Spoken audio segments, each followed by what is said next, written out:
Well, kia ora koutou katoa. Welcome back to the Ministry of Health. Pleased to report again today there are no new positive cases of COVID-19 in the community, and we have 6 new positive cases in managed isolation to report. All of those were identified at day 01 testing on arrival into the country. We have got 2 people from managed isolation facilities who are currently in Auckland hospitals. The second of these is one of our new positive cases we're reporting today and was taken to hospital last night. We still don't have confirmation as to whether that's COVID-19 related or related to another condition. I'm advised all infection prevention and control IPC protocols were and are being followed, of course, and both patients are stable. And hospital staff are now well used to providing care for COVID cases, and the hospital is safe for both staff, patients, and anyone who needs to visit or attend outpatient appointments. On the testing front, we had another big day of testing yesterday with 14,671 tests processed, and of those, 7,853 were across the Auckland region. That takes our 7-day rolling average to 9,721. There are 11 community-based testing centres open in Auckland today again, and a reminder that people can also get tested at their GP or at an urgent care centre. There will be pop-up testing today at Ngā Whare Wātea Marae in Mangere, and the Auckland DHBs are working closely with Turuki Healthcare there. Today, our contact tracers are focusing on further follow-up of close contacts, all of whom have been tested already once and returned negative, and close plus contacts related to the MIT and City Fitness locations of interest. Since Monday, 45 home visits have been undertaken by welfare providers in Auckland in partnership with the local public health service. And I should say that in all 45 of those visits, the people whose homes they visited and who were expected to be isolating were isolating. Of the 185 attendees at City Fitness in Hunters Plaza on the 26th of February, these are all identified as casual plus contacts. 156 of them have returned a negative test, and there are 29 people who are due for testing, and we are following up those results today. Likewise, at MIT, there are 44 casual plus contacts from the 22nd and 25th of February. 2 have returned negative day 5 tests, and all have been successfully contacted. The other 2 who haven't yet returned a test result, that is being followed up. On the Kmart front, of the 1,882 people who were at that exposure event, that is, visited the Kmart on the 2 evenings where one of the cases was working, 43 have not yet returned a test result. 42 of these have actually we've been in touch with, and they are complying with isolation requirements and are being actively supported to have a test. If they can't get out and about to do that, then we can send a mobile testing centre there. And finally, on Papatoetoe High School, in terms of contact tracing, there are 11 high school students we don't have a second test result on yet. 8 of those were visited yesterday. They are from 6 separate households, and mobile testing vans are taking tests from them today. 2 of the remaining students have refused the test, and they are being managed with isolation plans by Auckland public health officials. And there is 1 outstanding student that contact tracers are working actively to find, but I should say that student is known of because they also have previously returned a negative test between the 15th and 19th of February. On the wastewater testing front, further results from ESR testing has been returned, and samples taken on Monday at 3 Auckland sites, which include wastewater from Papatoetoe, have come back negative for the virus, and samples from Christchurch and Rotorua were also negative. We'll report further testing results as we get them. On saliva testing, which I know there is keen ongoing interest in, we are continuing to trial this in our quarantine facilities and investigating how it can add value to our current surveillance testing regime in New Zealand. I just saw yesterday actually a report from the Australian Public Health Laboratory Network with their conclusions around the use of saliva testing. And like us, their view is that in a very low incidence situation like we have in both Australia and New Zealand, that the nasopharyngeal PCR based test is still the one to use, but that saliva testing can play a role in surveillance testing. In other words, the asymptomatic testing we are doing of our border workforce in particular.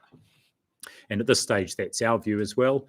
We are doing the trial in our quarantine facilities, but also working with 2 or 3 private providers who have established saliva testing and now validated that with one of them, and most likely we're planning to see if we go into an arrangement with one of them to look at using this as a complementary testing method in our border workforce. Healthline continues to be busy. We'll publish the numbers on our statement. The longest wait time yesterday, that I can say, was 11 minutes. Finally, on our vaccine program, which continues to roll out, including in Tamaki Makaurau, despite alert level 3, we have got more than 800 vaccinators now around the country who have completed the specific training module for the COVID-19 vaccine, that is to use the Pfizer-BioNTech vaccine. So that is going well. To date, there are 13 district health boards now rolling out immunisation programs across the motu, including all that have a port or an airport, of course, to capture that border workforce. And we're making our way through the MIQ staff. And by midnight last night, we were over 2/3 the way through that border workforce, having had their first vaccination. So good progress there. I'm happy to take questions. With no new cases in the community again today, is Auckland in alert level 3 still justified? At this point in time, yes, it is. And the main reason being that the reason we gave advice around using alert level 3 in Auckland was because we had, in case N, an active case who had been in the community for nearly a week. And the last significant exposure event was on that Friday afternoon at the gym. And we're not yet a week on from that. Yes, we have found many of the people who were at that gym, they're all casual plus contacts. And so far the testing is promising, but there is still some who we need to get test results back on. And of course, we need them to remain isolated until we get those negative test results. So now is not the time really for Cabinet to be reassessing whether we jump out of those alert levels earlier? No, not today. And they are planning to meet tomorrow afternoon with our advice and make a decision about whether alert level 3 continues beyond when its current one is due to expire, which is late on Saturday. What are the key pieces of information that will inform your advice to Cabinet? Look, so there's a set of criteria that we always report on, and some of those are fairly routine around lab capacity, and we've got very good capacity in our labs, around 25,000 tests we can process each day. They're around contact tracing capacity. So we always provide advice around those two things. But the key things that we're looking for is, as has been noted, not just the fact that we haven't got cases from the close and casual plus contacts in these potential exposure events, but also, and this is a really important part of our advice, is the wide testing that's happening both in Auckland and outside that will increasingly provide assurance that we haven't got onward transmission into the community. So those high rates of testing over the last few days have been incredibly helpful, and we want to maintain pretty high rate of testing over coming days too. And so is it possible that we do record new community cases tomorrow but still are ready to move alert levels? It would depend where those community cases were from, and also, of course, now we can rapidly get the whole genome sequencing, being able to both epidemiologically and genomically link them back to our existing cases. Remembering though that all our 15 cases we have got are within 4 families. All those families are contained, including the most recent one in the Auckland quarantine facility. And really we're just going back to see that before they were moved there, that just to confirm that there was no onward transmission. And so if you had those links, then potentially we could still move alert levels? Yes, it's the nature of any cases really that come up. But I think increasingly with our negative test results in Auckland and outside of Auckland, because the key reason for putting the rest of the country outside Auckland into alert level 2 was because there had been a lot of travel over that period of week, clearly a lot of people travelling between Auckland and the rest of the country. And we just needed to be sure that there hadn't been seeding of this outbreak outside of Auckland. Case 10, who went on the walk with another case during level 3, they were originally thought to, when they tested positive, to have only been infectious for the few days prior because they were asymptomatic when they tested positive. have their contacts going back further now been traced because we know that they were likely the person who infected KSM, a week before we first thought they were infectious? Yes, so yes, we have gone back, or the contact traces have gone back, and just there weren't any other exposure events for case N. The main one was in the workplace, and so all the workplace colleagues were close contacts, and they were quite quickly isolated, and they've all tested negative. Has it been confirmed that that walk was where exposure occurred? It fits very much fits with the timeframes that the person who would have infected case N was infectious, and so there's, in terms of the timing, the epidemiological link, and the genomic sequencing. Yes, it's a. Yeah. Can you talk more about the arrangement you're coming to with a company with saliva testing? Yeah. Like, what's the company? How far are you going to roll it out? What's the framework there? Yeah. So what I can tell you is we had already been looking over the last 3 weeks at. There is RACO is one of the companies that we know is willing, ready, and eager to go, but they're not the only one. So what we're planning here is, alongside our trial of voluntary use of this inside our quarantine facilities at the moment, is to look at, probably we will go out to the market and with a request for proposal process to see if there is a company who's prepared to provide complementary saliva testing as part of our border workforce testing. And the evidence out of Australia, or actually from the RACO test from the University of Illinois, I think it is, where they used it, is that probably twice a week it doesn't need to be daily, but probably twice a week, complementary to the ongoing weekly or fortnightly nasopharyngeal swabbing. So early days, but the next step is likely to be we would use an RFP process. Right, yeah, because the way before I thought you were in an arrangement with a specific company already, or that you were looking at one company, but you're putting out the tender offer. That's right. There's one company that's been very active in promoting its product and so on, and that's. But there's no, and we have been actively engaging with that company, but there's no commercial arrangement at all. Why the shift in thinking? Why move towards the private providers as well, figuring you've already running this trial of your own test?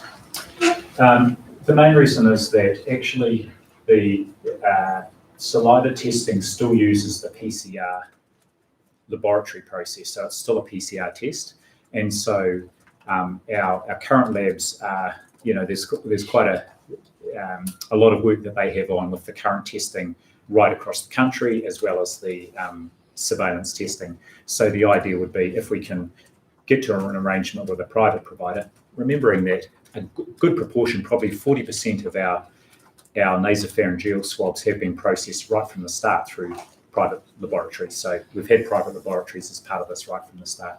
But it would be so that we don't disrupt or compromise any of our current testing capacity, especially when we need to use that in a situation like now where we need to have that surge capacity online. On the trials for the nasal swabs, do you have any sort of numbers or metrics around how many people you'd want to try that on before you'd sort of deem successful? So you mean the saliva testing? Yeah. Sorry, the saliva testing. So I guess we've now validated, I would say validated the science. So what the RACO in particular had put forward is the accuracy of the test compared with using a nasopharyngeal swab. I guess what the trial is about is really about acceptability and the practicalities of getting the samples, getting them to the labs alongside all the existing IPC and testing protocols in our facilities. So that's just giving us some useful information about what's the simplest process to establish to be able to then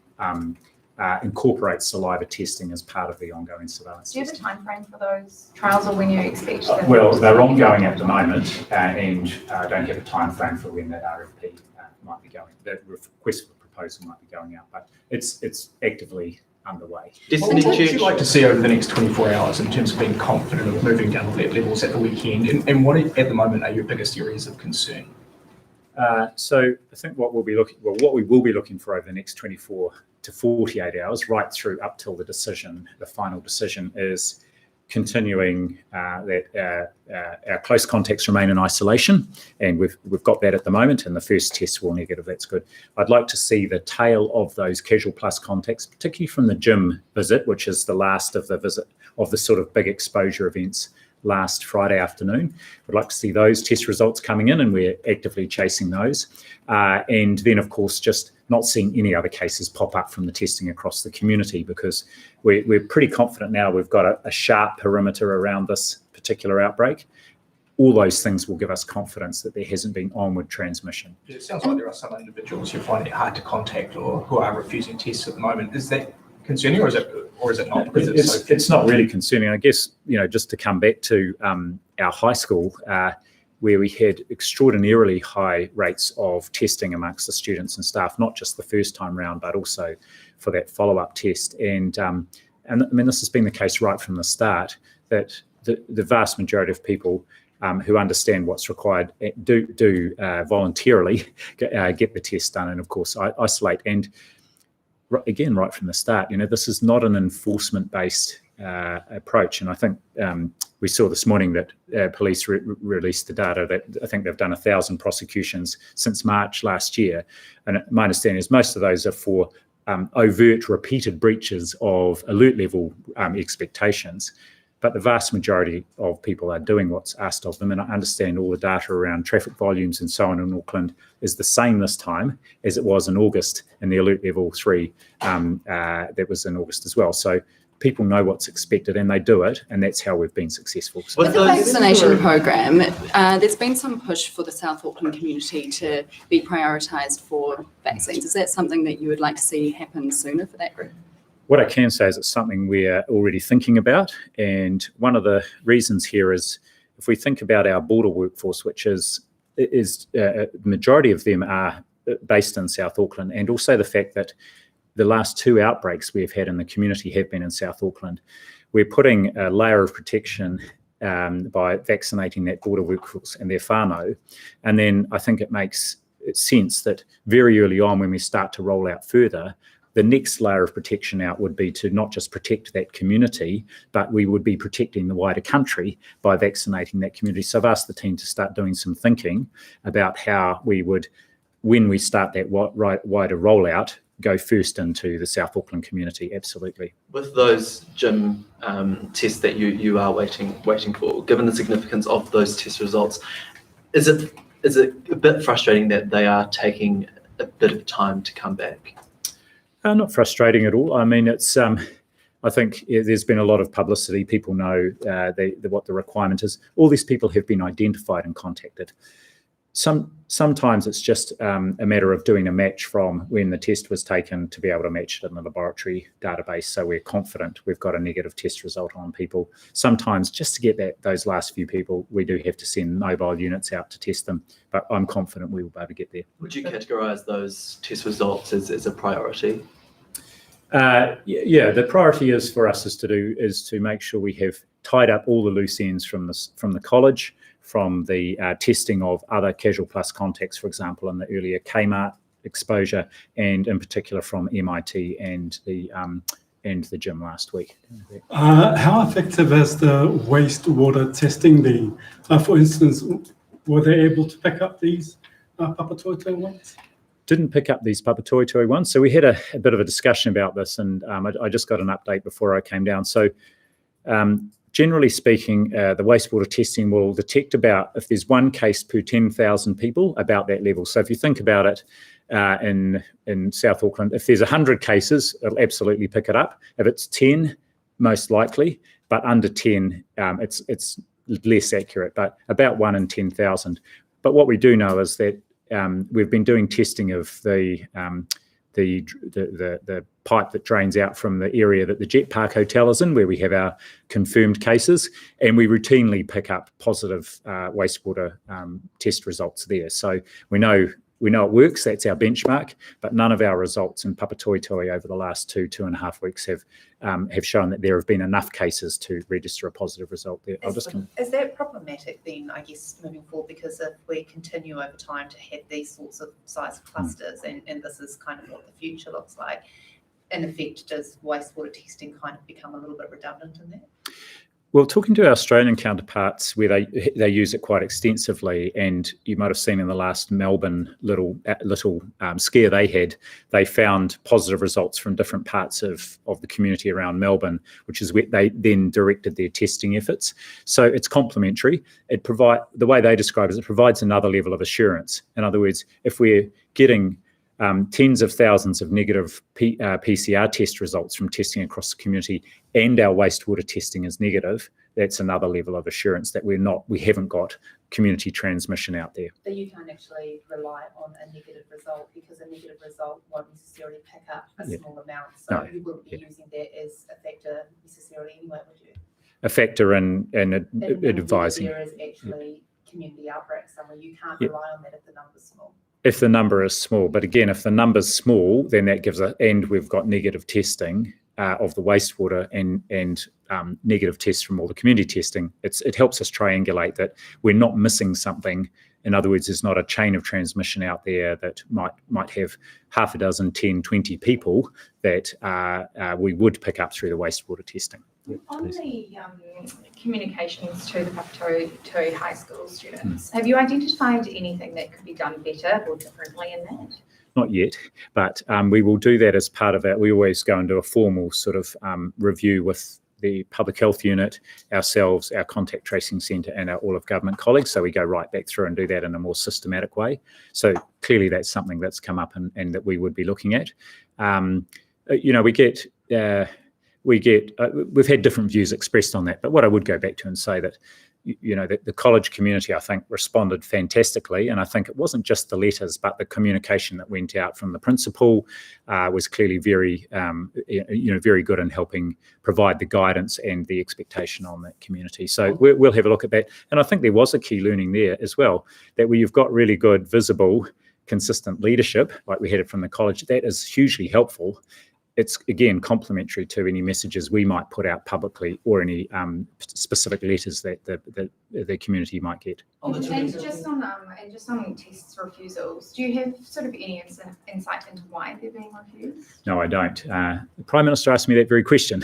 But look, I think we see this as well in managed isolation. It may be just a belief system. It may be, there is a small number of people who subscribe to a belief that COVID-19 doesn't actually exist. I know that the vast majority of people don't subscribe to that, or it may just be they really, really do not want to have a test. But then they are managed, and they're isolated and made sure that there's no risk if they did have COVID-19. And clearly, if they became symptomatic, then that would be a different situation. I think Mark.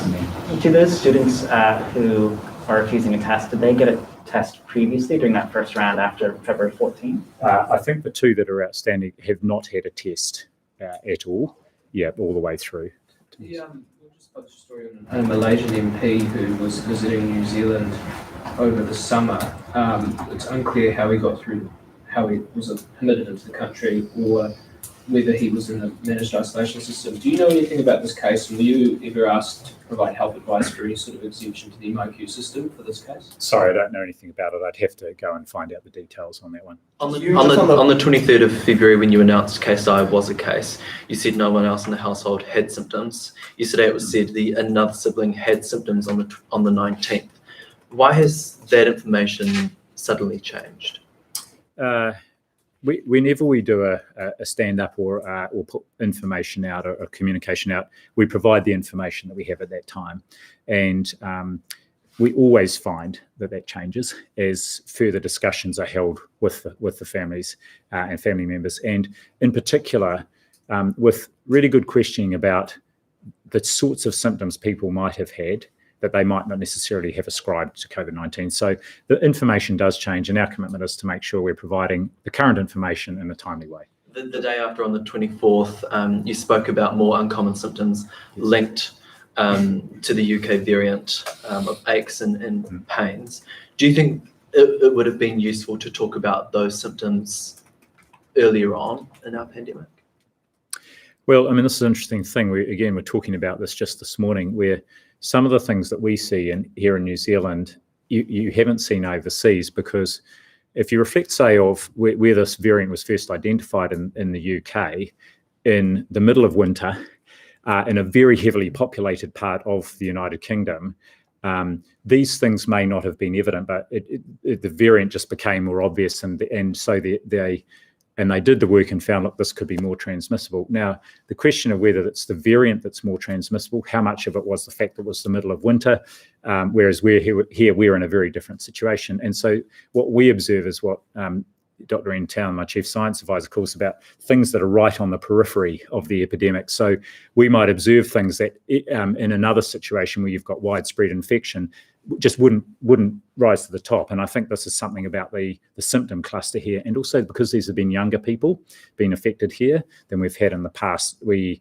may be seeing symptoms presenting that because they're healthy young people that we haven't previously seen. Kia ora. Are you confident that there's enough information out there to build confidence among whānau to take up the vaccine?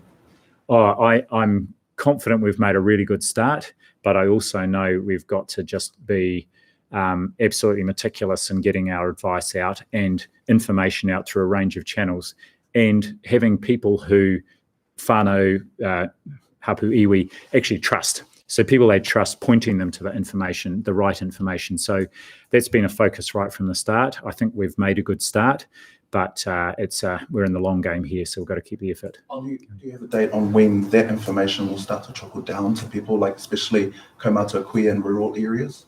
Look, I think it's already out there, but it's now we haven't gone live with the very big campaign yet, partly because at the moment our vaccination program is very focused on those border workforces. So our information and our campaigns were focused on those workforces and their whānau, but there has been engagement already with regular engagement with iwi leaders and other Māori leaders, just to make sure that the initial information is there, and of course the information on our website, which has already been translated into Māori and other languages. And so just following on from that, just to clarify, so a couple of weeks ago it was indicated that sort of the first stage of this public information campaign will launch mid-February, the second stage will launch in April.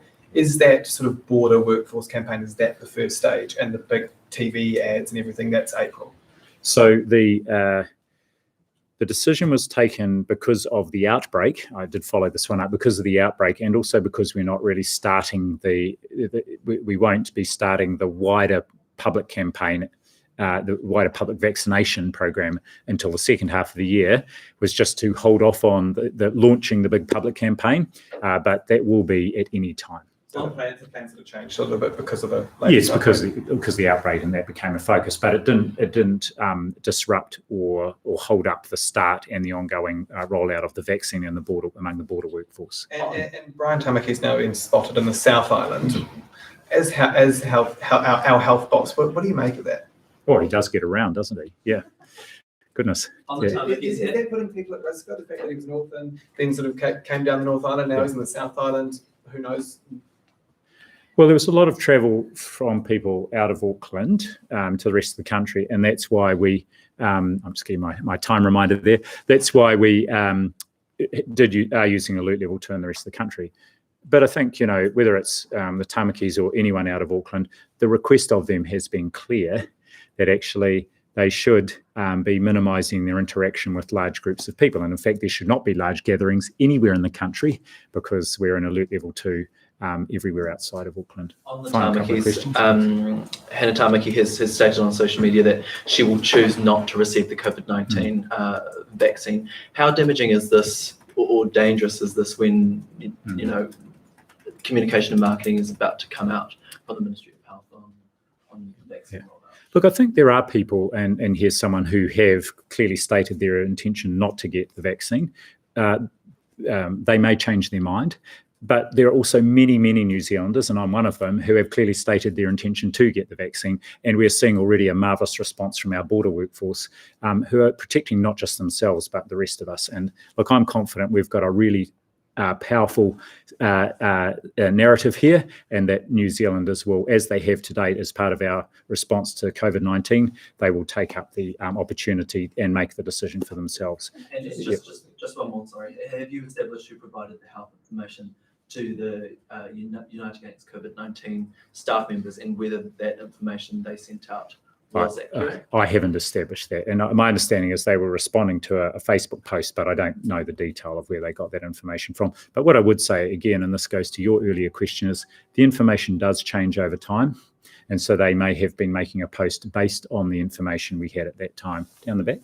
Wouldn't it make sense to start an information campaign as soon as possible? You've just said that there are people that don't actually believe COVID-19 exists. So, this is a long game. Don't you need kind of all the time? It is a long game. And I would like to distinguish between this sort of very high profile public information campaign and the work that's already started. So I've been on a Zono, a Zoom phono with over 400 Pacific community leaders, church and other leaders last week.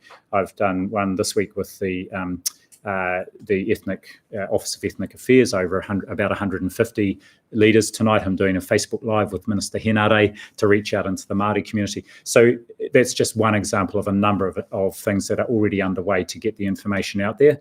And that's a deliberate part of an ongoing communications effort, but it's just the wider public information campaign that hasn't yet gone live. But obviously, there's a lot of information already available. Just really quickly, from up in Auckland, we've got a reporter who's curious to know why haven't we received an application re the Novavax vaccine yet?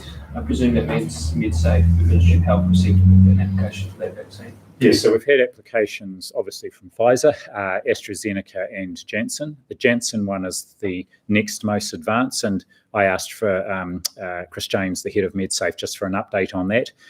They've got information coming in on a rolling basis, and they are planning to convene the committee that reviews all of that information in mid-April, and then we'll act on their recommendation after that.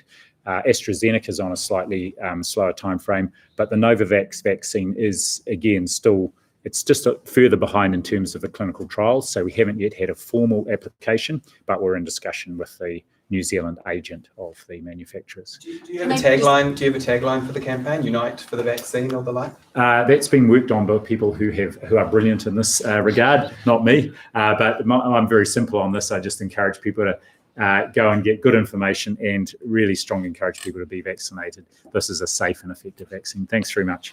Thank you.